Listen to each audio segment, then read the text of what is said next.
Well, our air conditioner is not cool as it was before, so we're going to add some R134A refrigerant. 2 cans should do it. It did last time. So anyway, we have the gauge and the hose, and on this installation it's a 6.9 diesel international motor, but it's a typical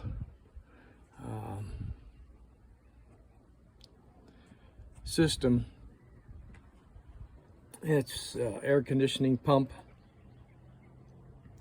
compressor, and on this diesel have a turbo, but that's irrelevant. A K&N filter for better breathing. Anyway, the repair today is going to be adding refrigerant, so the air conditioner runs much cooler here in the desert Southwest.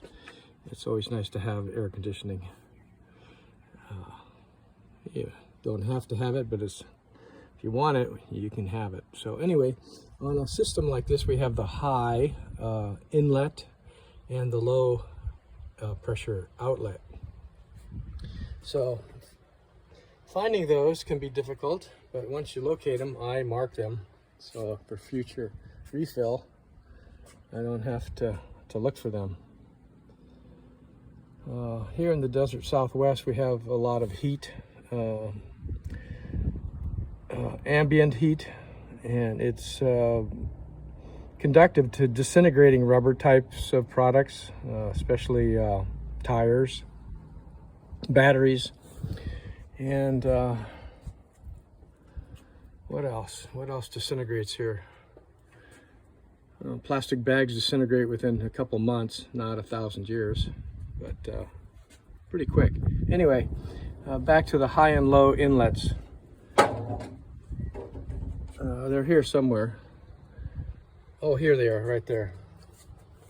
Yeah, I knew they were here somewhere. There's the one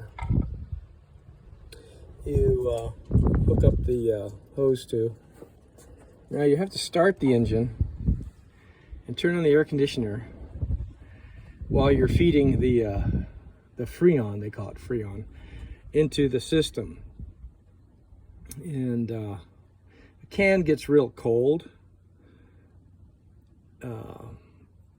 while it's in your hands, so you can wear gloves if you want. It gets really cold, so we'll get that started, and then we'll show you the installation on the next video.